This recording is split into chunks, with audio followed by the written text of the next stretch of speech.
여러분의 눈이 저와 함께 말씀을 보면서 함께 묵상하도록 하겠습니다. 사무엘상 16장 1절입니다. 여호와께서 사무엘에게 이르시되 내가 이미 사울을 버려 이스라엘 왕이 되지 못하게 하였거늘 내가 그를 위하여 언제까지 슬퍼하겠느냐. 너는 뿔에 기름을 채워가지고 가라. 내가 너를 베들레헴 사람 이새에게로 보내리니 이는 내가 그의 아들 중에서 한 왕을 보았느니라 하시느니라. 이미 42세에 사울은 버림을 받았어요. 그리고 세월은 계속 흘러가고 있어요. 그러면서도 사울은 계속해서 하나님이 버릴 수밖에 없는 요인의 삶을 살게 되니까 이제 하나님께서 사무엘에게 말씀하시는 거죠. 이제 그만 울고 그만 속상해하고 그리고 이제 슬퍼하지 말아라. 그리고 내가 기름 부음을 다른 사람에게 옮겼다. 그러니까 하나님께서 이새의 집으로 보내시는 거예요. 그곳에 한 왕이 있다. 자, 여기서 우리가 한번 보겠습니다. 이스라엘의 일대 왕이 사울, 그 다음이 다윗이에요. 사울은 백성들이 요구해서 세워진 사람이고 다윗은 하나님의 선택에 의하여서 어느 지파? 유다 지파에서 다윗을 하나님이 세우시는 거예요. 그런데 다윗은 사실 지금 아직 소년, 나이가 어려요. 그런데도 얼마나 하나님이 사울이 싫었으면 야, 빨리 가서 소년 다윗에게 기름을 부으라 이렇게 말씀하세요. 그러면 기름 부음 받았다고 바로 왕복을 입느냐? 아니에요. 다윗은 언제 왕복을 입게 되냐면 30세에 사울이 죽고 왕복을 입게 돼.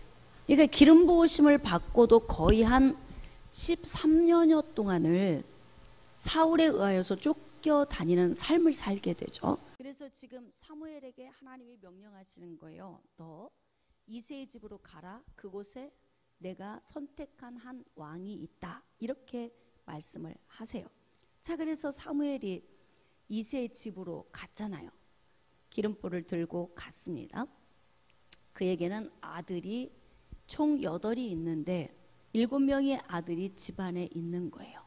자, 그래서 이제 한 사람 한 사람 사무엘 앞을 지나갑니다. 하나님이 과연 어떤 사람을 왕으로 세우실까? 사무엘은 어떤 사람이 왕인지 몰라요. 지금 이제 순서대로 첫 번째, 두 번째, 세 번째 쭉 지나갑니다. 그런데 사무엘이 이때 첫 번째, 두 번째 보면서 막 감동을 내. 야, 너무 준수하다. 과연 저 사람이 이스라엘의 왕위에 오를 자다. 막 이런 감동이 와. 그런데 이때 하나님께서 뭐라고 말씀하시냐면 사무엘아, 사람들은 외모를 보지 나는 중심을 본다. 이렇게 말씀하세요. 그러니까 지금 사무엘이 이새의 아들들이 지나가고 있는 상황 가운데에서 무엇을 보고 지금 평가를 하는 거예요? 외모를 보고 평가를 하는 거예요. 그러니까 하나님께서 사무엘에게 나는 중심을 본다. 지금 이렇게 말씀하세요. 그러니까 첫째 엘리압 아니야.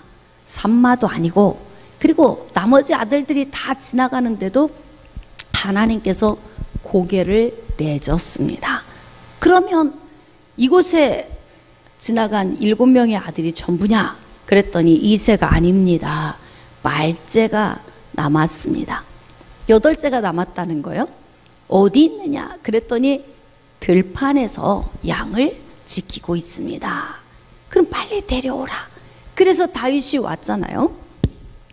그런데 하나님께서 키와 용모를 보는 사무엘에게 너는 지금 겉모습을 보고 있지만 나는 중심을 본다.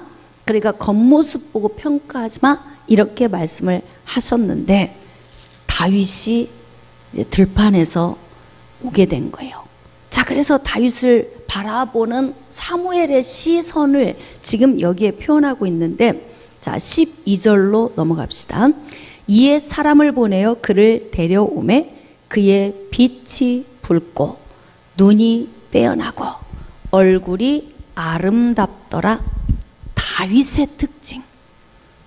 다윗의 특징. 자, 첫 번째. 빛이 붉고, 그 다음에 두 번째. 눈이 빼어나고, 그 다음 세 번째. 얼굴이 아름답더라. 이게 다윗에게 보여지는 특징이에요. 자, 그럼 여기서 우리가 알아야 할 것이 뭐냐면, 사람은 외모를 보거니와 하나님은 중심을 보시느니라. 그러면 다윗을 바라본 사무엘의 시선에 비춰진 빛이 붉고 눈이 빼어나고 얼굴이 아름다운 것은 외모인가 중심인가? 에? 외모일까요? 중심일까요? 고민하고 성경을 읽으셔야 돼요. 겉으로 보기에는 외모 같잖아요. 그쵸? 외모 같은데 사무엘이 지금 보고 있는 다윗의 모습은 외모가 아니고 중심입니다. 중심. 그래서 중심인 이 모습을 보면서 어떤 중심인가를 여기서 우리가 도출시켜내야 돼요. 자, 빛이 붉다라고 하는 것은 피부가 혈색이 돈다. 전체적으로 머리에서 발끝까지 모든 피부에 혈색이 도는 거예요. 이것은 뭐예요? 생기를 말하는 거야. 생기. 생기.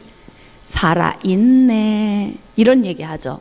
야, 저 사람 생기가 있어. 활력이 넘쳐. 그 이야기는 굉장히 성실하고 부지런하다는 뜻이에요.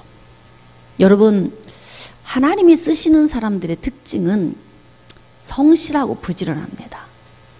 불성실한 사람은 쓰임 받을 수가 없어요.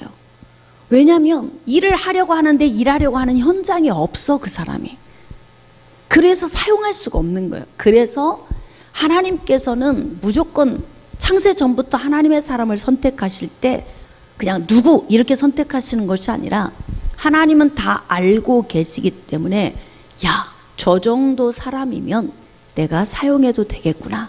이것을 우리가 태어나기도 전에 창세 전부터 우리의 존재, 나를 알고 계신 하나님, 그리고 나를 기억하시고 나와 함께 하신 하나님, 그 하나님이 나를 이 땅에 보내주시고 그리고 이 땅에서 이제 사명을 받아 살고 있는 우리들의 삶을 이미 익히 아시고 야, 성실하구나, 부지런하구나, 책임감이 있구나. 이게 여기서 다 지금 중심이 나오는 거예요. 빛이 붉다라는 의미는, 자, 여기에서 가장 먼저는 활력이 있다. 자, 생기가 있다. 그러면 여기에서 우리가 더 많은 걸 알 수 있는 건 뭐냐면 책임성, 그 다음에 성실성, 이것을 우리가 볼 수 있어요. 책임감과 성실함.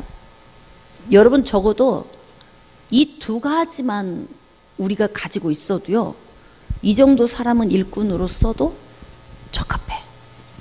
그러니까 주의 종이 이제 중직들을 세울 때 고민을 가장 많이 하는 게 뭔 줄 아십니까? 실력보다는 인품이 좋아야 하고, 또 인품이 좋지만 불성실하면 또 안 돼. 책임감이 없으면 안 돼요. 이게 책임감도 있고 성실하기도 하고 인품도 좋고 실력도 좋으면 금상첨화. 야, 이런 일꾼이면 진짜 좋죠. 그런데 이렇게 모든 걸 다 갖추기는 어려워. 참, 인품은 천하 없이 좋은데 실력이 안 따라줘. 참, 이것도 힘들고, 일꾼을 세울 때 실력은 천하 없이 뛰어난데 이 인품이 안 따라줘. 이런 사람 쓰기도 또 곤란하고, 실력도 좋고 인품도 좋은데 일하는 자리에서 항상 안 보여. 일을 할 만하면 없어져. 뺀질해. 불성실하고 책임감이 없으면 또 이 또한 너무 곤란한 요인이에요. 그러니까 하나님께서 하나님의 사람을 선택하실 때에는 이 모든 요인을 보시고 아시고 선택해 놓으시는 거예요. 사울은 하나님께서 미리 예정해서 선택된 자가 아니에요. 이스라엘 백성들이 왕을 구했기 때문에 갑자기 계획에 없던 문제가 발생이 됐잖아요. 그러니까 급하게 왕을 찾을 수밖에 없는 상황. 그런데 이스라엘 백성들이 왕을 요구할 때 가장 마음에 갈망했던 게 있어요. 여러분, 우리가 한 나라의 지도자를 세울 때는 백성들이 잘 살고 평안하게 하기를 소망하면서 지도자를 세우잖아요. 그런 것처럼 이스라엘 백성들이 왕을 세울 때 그들이 원했던 게 있어요.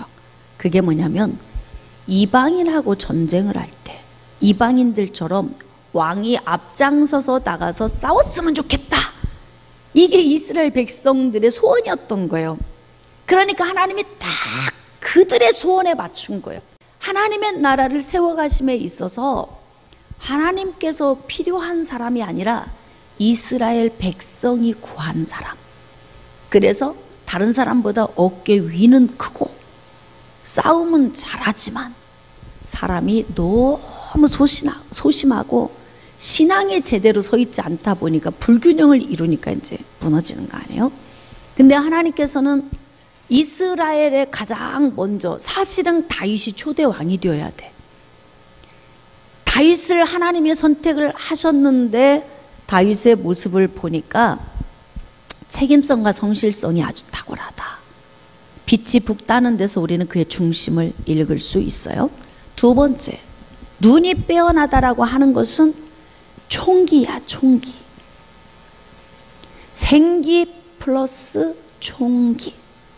아주 지혜롭고 똑똑하다. 예? 눈빛을 보면 그 사람을 알 수가 있어요. 눈빛을 보면 그 사람의 성품도 대충 나옵니다. 야, 큰일 날 것 같아. 뭔가 할 것 같아. 그러면 그 사람은 그만큼 눈빛 속에서 자기의 그 자신감이 넘쳐 흐르는 거예요. 근데 어떤 사람을 봤는데, 야, 안 될 것 같아. 저 사람 세우면 망할 것 같아. 왜? 그 사람의 눈빛에서 벌써 나오는 거예요. 의욕도 없죠? 총기가 떨어지면서 그 사람이 다 읽어져. 그래서 그 사람의 눈빛 속에서 우리는 그 사람의 대부분을 알아요. 지금 화나 있구나, 속상해 있구나, 우울하구나, 분노가 있구나, 뭔가 말하고 싶구나, 사랑하는구나. 이게 다 눈빛에서 다 나와. 근데 사무엘이 다윗을 봤을 때 눈빛을 보니까 세상에 눈이 바자바자 빛나는 거예요. 나이 어린 소년이. 이 시대에 뭐 우리 같은 학교가 있습니까? 뭔 대학교가 있습니까? 뭔 박사 과정을 밟을 수 있는 뭐 그런 것도 없잖아요. 근데 벌써 이게 막 총명함이 뛰어나 보인다 이 말이에요. 그러니까 다윗의 삶 속에서 지혜가 얼마나 탁월한지 가는 곳마다 다윗은 자기 지혜로 말미암아 인정을 받는 삶을 살았다. 그래. 그래서 눈이 빼어난 것을 통하여 그를 볼 수 있는 중심은 총명하다. 총명하다. 여기에는 지혜와 지식이 함께 들어있어요. 이 총명 속에. 자, 그 다음 세 번째, 얼굴이 아름답더라. 다시 말하면 얼굴은 어디에서 나오냐면 마음, 즉 생각에서 나와요. 생각. 슬픈 사람은 슬픈 생각을 늘 하죠. 그러면 얼굴이 슬픈 얼굴로 변해 있어요. 기쁘고 기쁜 생각을 하는 사람은 얼굴이 기쁜 얼굴로 바뀌어져 있습니다. 근데 지금 보니까 다윗이 아름답더라. 외모예요? 중심이에요? 중심이잖아요. 그러면 여기에서 아름답다는 것을 겉으로 보여지는 아름다움이 아니라 중심에서 나오는 아름다움을 우리가 여기서 찾아낼 수 있어야 돼요. 그러니까 다윗 안에 마음의 생각이 왜 아름다울 수밖에 없냐면 그의 신앙이 하나님 중심으로 서 있다. 하나님 중심. 그러니까 항상 들판에서도 양을 치면서 수금을 타고 하나님을 향한 시를 쓰고 노래를 부르면서 그 하나님과의 그 친밀한 영적 교감이 이루어지는 상황이에요. 그러다 보니까 다윗의 이 심령이 신앙이 견고하게 서 있으니까 그의 얼굴에서 비춰지는 모습이 은혜로워. 네? 아름답다 이 말을 좀 더 영적으로 우리가 좀 표현을 하면 은혜로워 보이더라. 하나님의 은혜 안에 있는 사람이더라. 이런 의미가 중심이 그 안에 들어있어요. 하나님의 은혜 안에 거하더라. 이걸 읽을 수 있어요. 어때요? 첫인상, 다윗의 첫인상 보면서 이 다윗이 어떤 사람인가 좀 읽어져요? 만약에 나 오늘 어떤 사람을 만났어. 그 사람 어때? 근데 그 사람 빛이 붉고 눈이 빼어나고 얼굴이 아름답더라고. 그러면 두말할 게 없어. 괜찮은 사람인 거예요. 괜찮은 사람. 그래서 하나님이 원하시는 우리의 외모는 중심에서 나온 외모예요. 막 금을 차고 머리를 따고 아름다운 옷으로 치장한 그런 외모의 아름다움이 아니라 내면에서 나온 꾸며지고 가꿔진 그런 모습을 하나님이 우리에게 요구하신다는 거예요. 자, 그러니까 하나님께서 이제 사무엘에게 야, 이가 크다. 내가 택한 왕이다. 기름 부으라. 막 하나님의 기분이 더 좋으신 거예요. 응? 하나님의 기분이 더 좋으셔. 왜? 세상에 사울하고는 비교도 안 되잖아요. 사울은 다른 사람보다 어깨 위가 크더라. 그리고 사울에 대해서는 뭔 좋은 평가가 없어요. 보따리 뒤에 숨었더라. 그게 사울이야. 그러니까 벌써 우리가 그 사람을 경험해 보지 않아도 그 사람의 특징 한두 가지만 우리가 알아도 그 사람이 어떤 사람인가를 읽을 수 있다는 거예요. 대화를 했는데 별로 혈기 부릴 일도 아는데 혈기를 부리더라고. 뭘 더 들을 게 더 있어요? 더 들을 필요가 없어. 그러니까 우리가 여기에서 우리 자신의 내면을 잘 갈고 닦아야 되는 것 굉장히 중요해요. 자, 13절. 사무엘이 기름 뿔병을 가져다가 그의 형제 중에서 그에게 부었더니 이날 이후로 다윗이 여호와의 영에게 크게 감동되니라. 자, 그 밑줄 그으세요. 감동되니라. 다시 말하면 성령의 능력 안에 사로잡혔더라 그 뜻이에요. 성령에 사로잡힌 바 되었더라. 동행이 되는 거죠. 동행. 성령과 동행이 되었더라.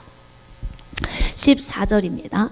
여호와의 영이 사울에게서 떠나고 여호와께서 부리시는 악령이 그를 번뇌하게 한지라. 야, 하나님의 영이 다윗에게로 가시고 사울에게 함께하던 하나님의 영이 떠나버리시니까 그때부터는 어둠의 영이 사울을 붙드는 거예요. 그러면 이때 사울의 나이를 한번 보겠습니다. 사울의 나이 80세에 세상을 떠났어요. 이 80세 때가 다윗이 30이었어요.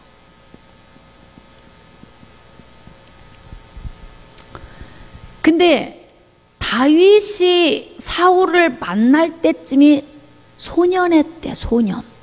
대개 성경에 나오는 소년이면 15에서 17, 20 이전의 나이예요. 전쟁터를 나가지 않은 상태의 나이니까 20세 미만이라고. 그러니까 대개 한 17세 정도. 그러면 지금 17세 정도의 다윗이 기름 부음을 받았다면 지금 사울은 몇 세인가? 자, 67세. 그러니까 지금 67세의 사울과 17세의 다윗, 이 인생을 보면은 사울은 기울어져 가고 있는 상황에서 하나님의 성령이 그에게서 떠났고, 다윗은 지금 막 성장해 가고 있는 성년의 길로 가는 그 상황에서 성령의 기름 부음을 받아서 성령 충만한 그 은혜를 받게 된 거예요. 그래서 지금 사울에게서 악령이 그를 괴롭게 하고 번뇌하게 했다. 그쵸? 15절. 사울의 신하들이 그에게 이르되 보소서, 하나님께서 부리시는 악령이 왕을 번뇌하게 하온즉 원하건대 우리 주께서는 당신 앞에서 모시는 신하들에게 명령하여 수금을 잘 타는 사람을 구하게 하소서.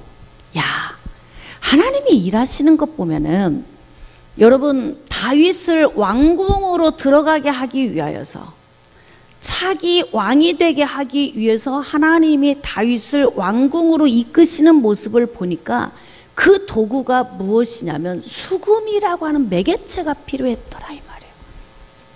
평상시 다윗에게 잘 준비된 이 수금 타는 실력이 평상시에 소문이 나 있는 거예요. 그리고 수금을 타면 귀신이 떠나더라. 왜 그랬을까요? 성령의 능력이 그를 사로잡으니까. 그때부터 수금을 탈 때에 뭐 이렇게 막 어둠이 떠나고 살아나는 역사가 있는 거예요. 그러니까 그게 소문이 어디까지 들어갔느냐? 왕궁까지 들어가. 그래서 사울의 신하가 수금을 타면 귀신이 떠난다는 그 소문을 알고 있기 때문에 사울 왕에게 다윗을 소개하는 그런 장면이 기록되어 있어요. 수금 잘 타는 사람 구하면 왕이 나을 겁니다. 이렇게 이야기를 하니까 그럼 데려오라 이렇게 얘기한 거예요. 18절. 소년 중 한 사람이 대답하여 이르되 내가 베들레헴 사람 이새의 아들을 본즉 수금을 탈 줄 알고 용기와 무용과 구변이 있는 준수한 자라. 여호와께서 그와 함께 하더이다. 다시 말하면 기름 부으심을 받고 난 이후에 왕궁으로 들어가게 되는 과정이에요. 그러니까 하나님은 이 수금이라고 하는 매개체를 통하여서 다윗을 왕궁으로 이끄시는데, 이제 중요한 건 뭐냐면 다윗의 이미지, 다윗의 이 이미지가 어떤 이미지로 사람들에게 보여지냐면, 다윗은 수금을 잘 탈 뿐만 아니라 용기와 무용과 구변이 뛰어나다. 자, 첫 번째 용기, 두 번째 무용, 세 번째 구변. 용감함이죠. 용기는. 무용은 아주 날쌔다는 뜻, 날쌔다. 전쟁에 능하다. 그런 의미가 있어요. 우리가 춤추는 그런 춤의 무용이 아니라 아주 날래고 용감하다. 전쟁에 능한 사람이다. 그리고 구변이 뛰어나다. 말재주가 좋다. 근데 구변이 뛰어나다는 이 말이 사기적인 말솜씨를 말하는 게 아니에요. 여기서 구변이 뛰어나다고 하는 것은 그의 말 자체가 굉장히 선하다. 그래서 사람들에게 아주 좋은 평가를 받고 있다는 거예요. 그럼 봅시다. 자, 책임성 강하죠. 성실성 좋죠. 총명해서 재와 지식이 뛰어나죠. 마음과 생각이 하나님에게 붙들려 있어서 신앙도 좋지요. 거기다 대고 용감한 데다가 아주 날렵해. 전쟁에 능한 솜씨를 가지고 있고 모든 사람들에게서 리더할 수 있는 언변, 긍정적인 좋은 언변이 있다. 이 정도면 괜찮지 않아요? 응? 그 다윗을 더 볼 필요가 없어. 이 정도면 어떤 마음이 드냐면 준비된 자다. 이런 생각이 들어. 준비된 자. 자, 우리 한번 외쳐봅시다. 하나님은 준비된 자를 쓰십니다. 준비 안 하면 기다리십니다. 그래도 안 하면 안 쓰십니다. 네. 여러분은 어떠세요? 준비 잘 하고 계신 거예요? 준비된 자를 쓰신다. 하나님이 쓰시고자 해도 준비가 안 되면 쓰실 수가 없다.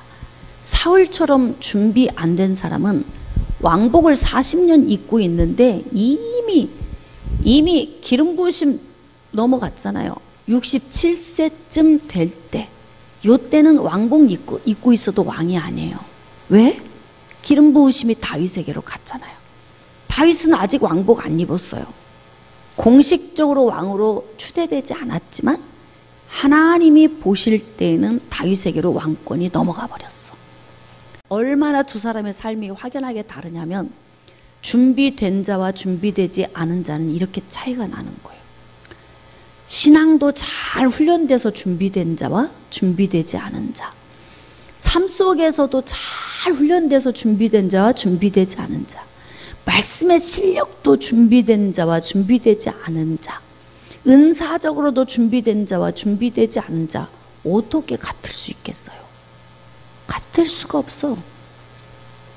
그러니까 사울과 다윗 두 사람을 비교한다면 아주 쉬운 말로 준비된 자와 준비되지 않은 자의 두 사람의 모습을 우리가 보게 되는 거예요.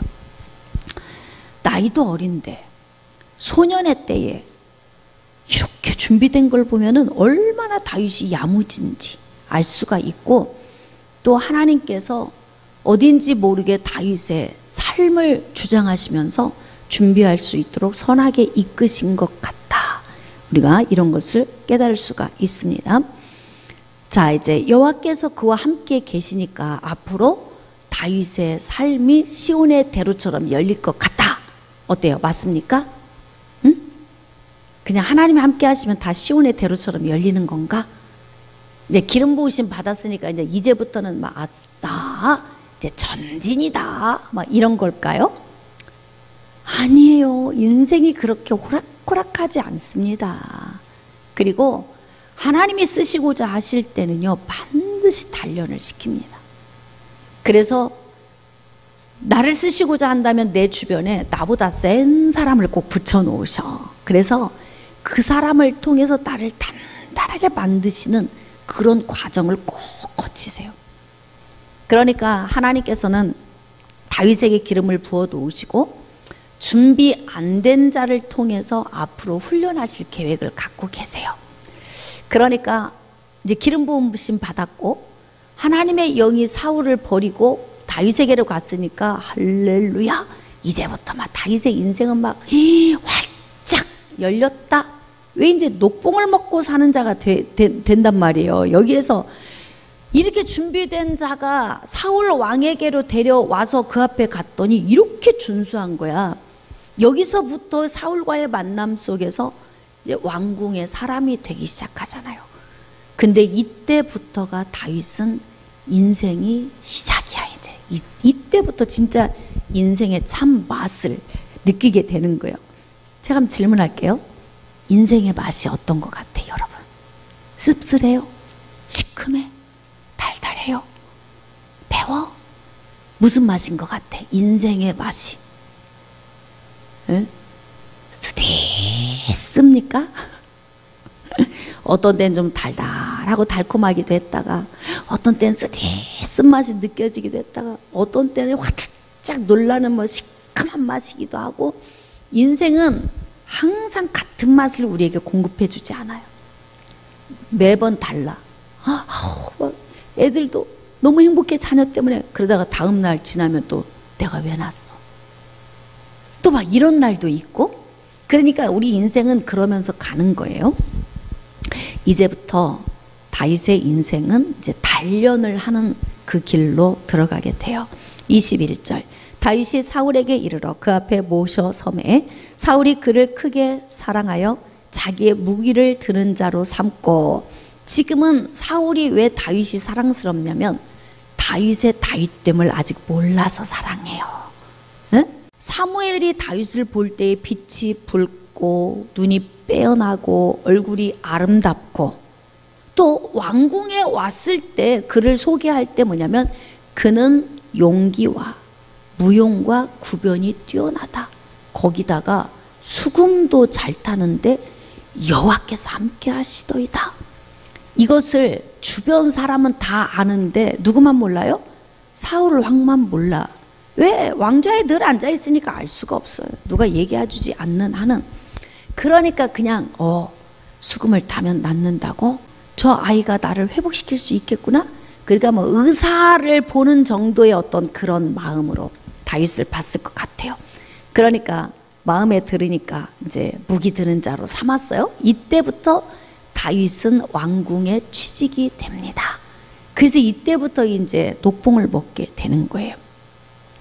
23절, 하나님께서 부리시는 악령이 사울에게 이를 때에 다윗이 수금을 들고 와서 손으로 탄즉 사울이 상쾌하여 낫고 악령이 그에게서 떠나더라. 자, 여기서 우리가 좀 알 수 있는 게 있어요. 악령이 사울에게 이를 때에, 자, 여기서 우리가 알 수 있는 것은 어둠에 붙들려 있어도 어둠이 항상 24시간 그를 붙들고 있는 게 아니에요. 정신이 약간 돌아왔다가 어둠이 훅 붙들면 다시 또 제정신 아니었다가 실성했다가 또 조금 어둠이 싹 좀 긴장감을 좀 이렇게 풀면 또 약간 정신이 돌아왔다가 이게 왔다 갔다 해. 여기 성경에도 보니까 어떻게 해요? 멀쩡했는데 다윗을 볼 때까지는 병기 드는 자를 삼을 정도로 이성적인 생각을 할 수 있는 사람이었어요, 사울이. 그런데 갑자기 악령이 사울에게 훅 다시 사울을 포로로 이제 삼는 거죠. 그러니까 어떻게 해요? 뭐 야료하는 자, 막 이상한 얘기를 혼자 떠드는 사람, 이제 이런 상태가 되니까 다윗이 수금을 들고 와서 손으로 탔다는 거예요. 자, 그런데 희한하게 왕궁에 들어오기 전부터 성령의 기름 부으심을 받고 난 이후부터 수금을 타면 이렇게 기적이 나타나는 거예요. 왜 기적이 나타나느냐? 왕궁에 들어오기 전에는 왕궁에 들어오게 하려고 하나님이 능력을 부어주셔서 좋은 소문이 나게 하셨고, 그것 때문에 준비된 자로서 지금 왕궁에 들어오게 된 거잖아요. 자, 지금은 왕궁 안에서 사울을 이길 수 있는 힘이 필요하니까 하나님의 성령이 다윗을 사로잡아. 그래서 어떻게 하느냐? 야, 그가 수금을 탔더니 사울이 상쾌하게 나왔대. 여러분들도 안수기도 받아보시면 상쾌하다는 이 말 혹시 이해가 되시는 분이 있어요? 손 들어보세요. 나는 이 상쾌하다는 게 뭔지 알겠어 하는 분. 알겠어요? 알겠어? 아직 모르겠어요? 상쾌하다는 거?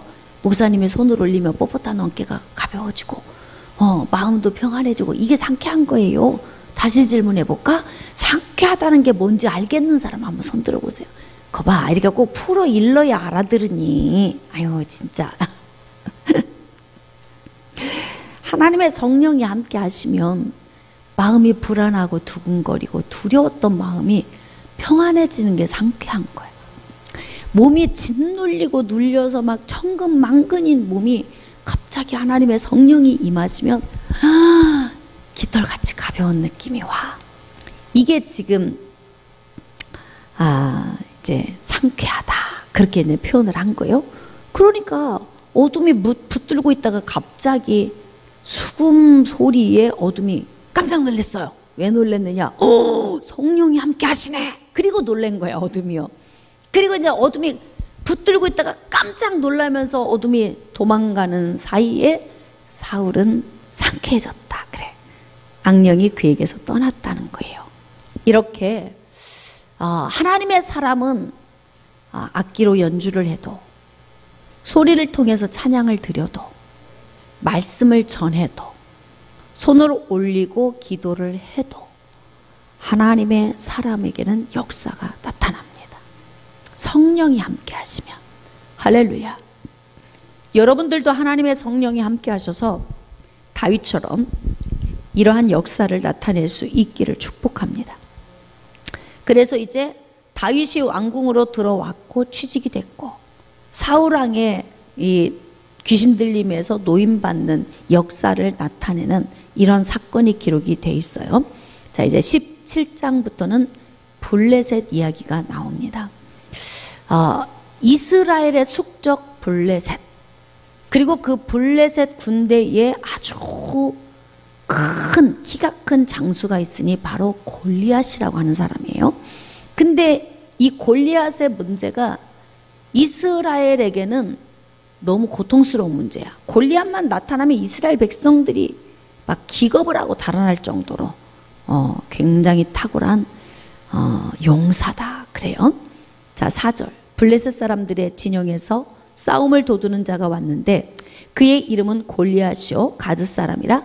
그의 키는 6규빗 한 뼘이요 머리에는 노투구를 썼고 몸에는 비늘 갑옷을 입었으니 그 갑옷의 무게가 놋 5,000세겔이며 그의 다리에는 놋 각반을 쳤고 어깨 사이에는 놋 단창을 메었으니 그 창자루는 배틀채 같고 창날은 철 600세겔이며 방패 든 자가 앞서 행하더라. 이렇게 무시무시하게, 엄청난 큰 키에 놀랄 수밖에 없는 용사야, 용사. 그런데 그런 골리앗이 이제 어느 날 이스라엘을 와서 자꾸 건드는 거예요. 이제 사울의 진영에 다윗이 나타났어요. 자, 12절. 다윗은 유다 베들레헴 에브라 사람 이세라 하는 사람의 아들이었는데 이세는 사울 당시 사람 중에 나이가 많아 늙은 사람으로서 8 아들이 있는 중 그 장성한 세 아들은 사울을 따라 싸움에 나갔으니 싸움에 나간 세 아들의 이름은 엘리압이요 아비나답이요 삼마다. 그러니까 지금 이스라엘 백성들은 20세 이상만 전쟁터에 나갈 수 있거든요. 그러니까 이세의 아들 8명 중에 20살이 넘은 아들이 3명이에요. 3명이고 아직 전쟁터에 아직 나가지 못한 자녀들이 있는데 그 가운데에서도 지금 다윗이 아직 전쟁터에 못 나갔어요.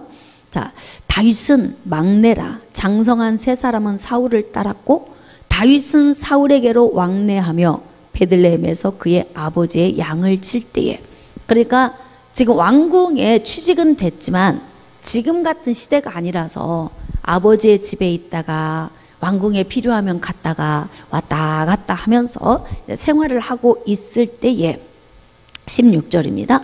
그 블레셋 사람이 40일을 조석으로 나와서 몸을 나타내었더라. 누가? 골리앗이. 17절. 이새가 그의 아들 다윗에게 이르되 지금 내 형들을 위하여 이 볶음곡식 한 에바와 이 떡 10덩이를 가지고 진영으로 속히 가서 형들에게 주고 안부를 좀 확인하고 와라. 먹을 것을 싸서 전쟁터에 나간 3명의 형들의 안부를 위해서 보낸 거예요. 자, 19절. 그때 사울과 그들과 이스라엘 모든 사람들은 엘라 골짜기에서 블레셋 사람들과 싸우는 중이었더라. 전쟁 중입니다. 이때 이새의 아들 3명도, 즉 다윗의 형들도 지금 전쟁터에서 싸우고 있어요. 그런데 먹을 걸 가지고 형들이 안부를 알기 위해서 다윗이 그 전쟁터로 나아간 거 아닙니까? 자, 그래서 21절. 이스라엘과 블레셋 사람들이 전열을 벌이고 양군이 서로 대치하였더라. 자, 다윗이 자기의 짐 지키는 자의 손에 맡기고 군대로 달려가서 형들에게 문안하고 그들과 함께 말할 때에 마침 블레셋 사람의 싸움 도두는 가드 사람 골리앗이라 하는 자가 그 전열에서 나와서 전과 같은 말을 하매 다윗이 들으니라. 때마침 다윗이 형들에게 안부를 확인하기 위해서 전쟁터에 갔는데 이때 골리앗을 보게 된 거예요, 다윗이. 자, 이스라엘 모든 사람들이 그 사람을 보고 심히 두려워하여 그 앞에서 도망했다. 자, 도망. 이스라엘 군인들은 도망. 그러면 다윗은 소년이잖아요. 그러면 누가 먼저 도망가야 돼? 어린 소년이 먼저 도망을 가야 맞죠. 그런데 그렇지 않습니다. 25절 이스라엘 사람들이 이르되 너희가 이 올라온 사람을 보았느냐? 참으로 이스라엘을 모욕하러 왔도다. 그를 죽이는 사람은 왕이 많은 제물로 부하게 하고 그의 딸을 그에게 주고 그 아버지의 집을 이스라엘 중에서 세금을 면제하게 하시리라. 자, 왕이 지금 골리앗을 무너뜨리는 사람에게 어떻게 내가 예우를 해주겠다라고 한 내용이 여기 기록되어 있는데요. 첫 번째, 제물로 부자가 되게 해주겠다. 딸을, 공주를 아내로 주겠다. 그리고 세금을 면제하겠다. 이 세 가지의 요인을 걸어 놓은 거예요. 그러니까 이스라엘 백성들이 막 도망가면서 야, 누가 골리앗 좀 죽여라. 왕이 이렇게 세 가지를 걸어 놓고 골리앗을 죽이는 사람에게 보상하겠다고 했으니까 누가 좀 죽일 사람 없냐? 그러면서 다 달아나는 거예요. 26절 다윗이 곁에 서 있는 사람들에게 말하여 이르되 이 블레셋 사람을 죽여 이스라엘의 치욕을 제거하는 사람에게는 어떠한 대우를 하겠느냐? 이 할례받지 않은 블레셋 사람이 누구이기에 살아계시는 하나님의 군대를 모욕하겠느냐? 희한하죠? 군인들은 도망가는데 다윗은 뭐라고 하냐면 할례받지 않은, 즉 하나님의 백성들이 아닌 블레셋 사람이 뭐라고 살아계신 하나님의 군대를 모욕해? 지금 이렇게 이야기를 해요. 보는 관점이 틀려. 여러분, 성령의 능력이 임하시면 우리에게 어떤 힘이 주어진다고 그랬어요? 담대함, 파워, 힘. 이게 바로 뭐냐면요, 권능이에요. 권능. 성령이 너에게 임하시면 너희가 권능을 받고, 즉 담대함을 얻고, 그러니까 하나님의 성령의 기름 부으심을 받고 그때부터 하나님의 영이 다윗과 함께 하니까 수금을 타도 귀신이 나가고 두려운 게 없는 거예요. 내가 나이가 몇 살인가? 내가 키가 몇이고 체력이 어느 정도인가? 지금 나의 위치와 입장이 어떠한가? 이건 그렇게 중요하지 않다는 거예요. 그러니까 담대하지 않으니까 사람들이 집사님 이것 좀 해봐. 그러면 아우 전 평신도예요. 뭐 집사예요. 저는 권사예요. 아니면 전 장로밖에 안 돼요. 어? 대표기도 좀 하세요. 아이고 제가 어떻게 해요. 권사님 보고 하라고 하세요. 예. 그 왜 그러는 거예요? 직분 운운하는 이유는 왜 그래? 그건 직분의 문제가 아니에요. 그럼 뭐의 문제일까요? 담대함의 문제예요. 그러니까 신앙의 연조나 직분보다 나를 더 강하게 하는 요인은 성령의 권능이다. 그러니까 성령의 권능의 능력 안에 붙들려 있으니까 아우 다윗이 너무 담대하잖아요. 27절 백성이 전과 같이 말하여 이르되 그를 죽이는 사람에게는 이러하게 하시리라 하니라. 그러니까 다윗이 그 장소에서 포상령을 내린 이 부분에 대해서 내용을 듣게 되는 거예요. 저 골리앗만 무너뜨리면 뭐 재산도 주고 공주도 주고 세금도 면제해 주고, 이 이야기를 그 자리에서 이제 다윗이 듣게 되었다. 지금 그렇게 기록하고 있어요. 자, 40절 훌쩍 좀 뜁시다. 손에 막대기를 가지고 시내에서 매끄러운 돌 5을 골라서 자기 목자의 제구 곧 주머니에 넣고 손에 물매를 가지고 블레셋 사람에게로 나아가니라. 그러니까 야, 하나님이 함께하는 이스라엘을 감히 모욕해? 그리고는 물맷돌 5개 골라서 다윗이 골리앗을 향해서 나갔다는 거잖아요. 41절 블레셋 사람이 방패 든 사람을 앞세우고 다윗에게로 점점 가까이 나아가니라. 그러니까 블레셋은 저쪽에서 공격해서 들어오고 있고 이스라엘 백성들은 뿔뿔이 군인들은 도망가고 있고 다윗은 지금 성령의 충만한 은혜로 물맷돌 5개 들고 저쪽에서 군사들이 포진해서 지금 진격해 들어오고 있는데 혼자서 물맷돌 5개를 들고 지금 가고 있다는 거예요. 이 그림 그려져요? 너무 우습지 않아요? 예?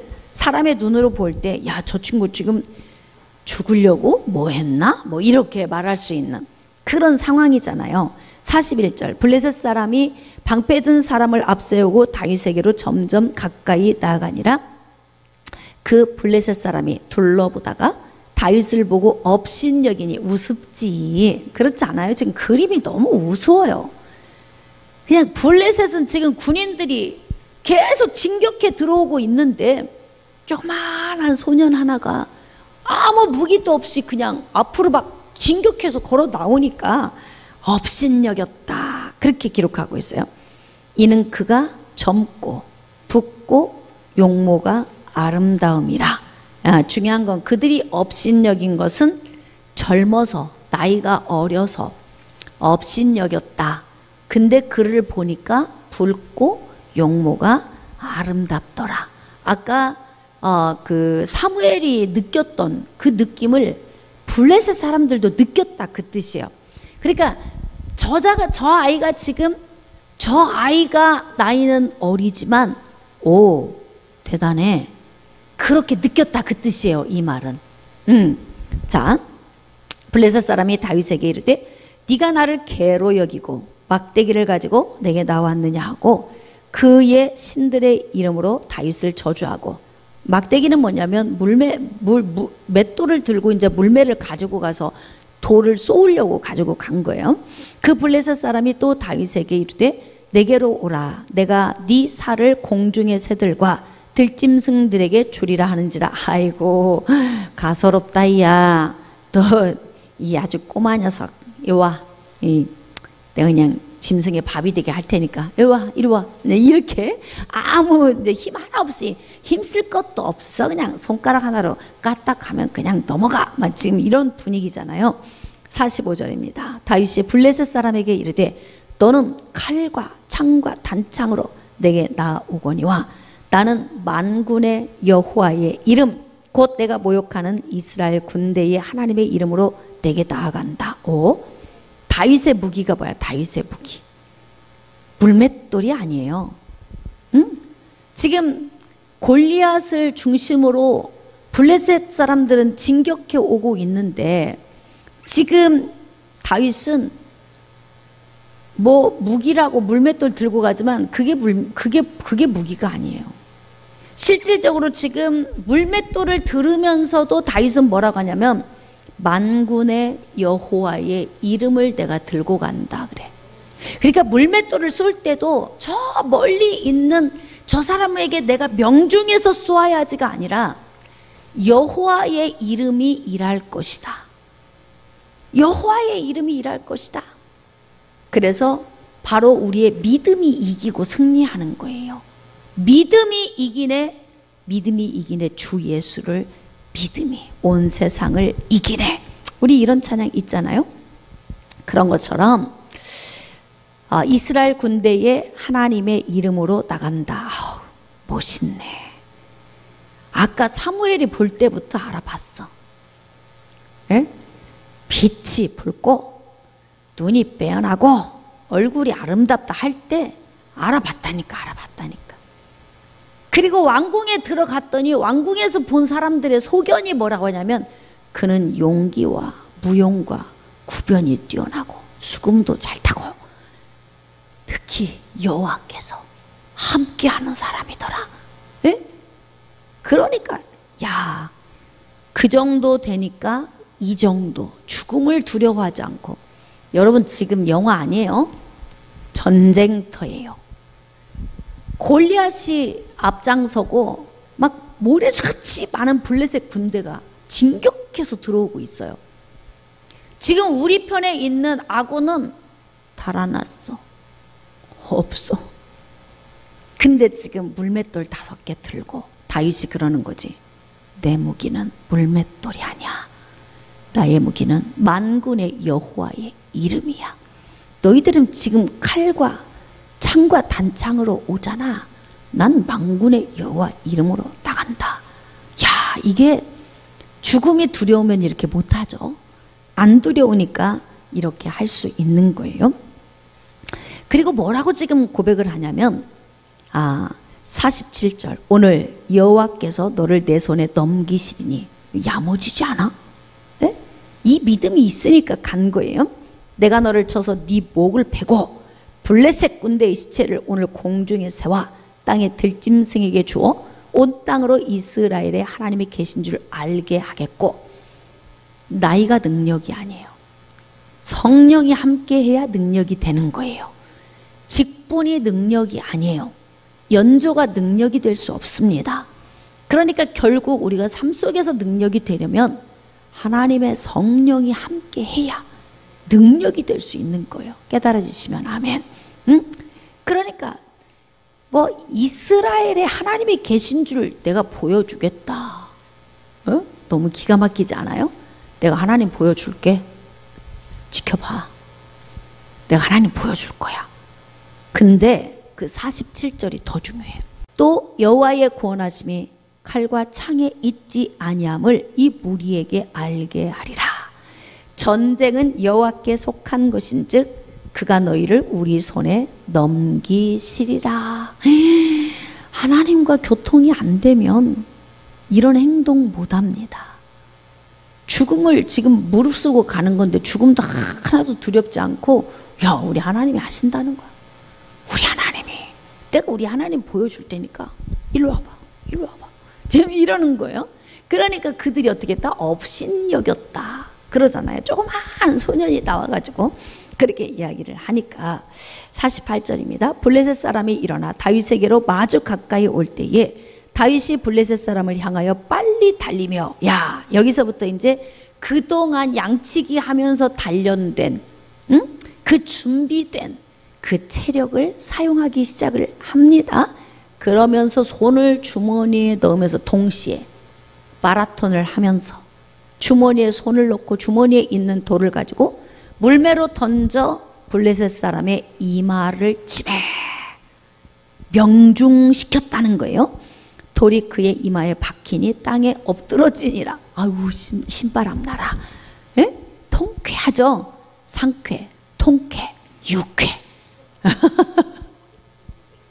네네, 너무 기분 좋지 않아요? 여기서 이 과정을 보면서 다윗이 이같이 물매와 돌로 블레셋 사람을 이기고 그를 쳐 죽였으나 자기 손에는 칼이 없더라. 물매밖에 없으니까 칼이 없다는 거예요. 자, 그래서 다윗이 달려가서 블레셋 사람을 밟고 그의 칼을 그 칼집에서 빼내어 그 칼로 그를 죽이고, 그러니까 물매가 이마에 맞자 그냥 그 자리에서 쓰러졌는데 아직 목숨이 남아있어.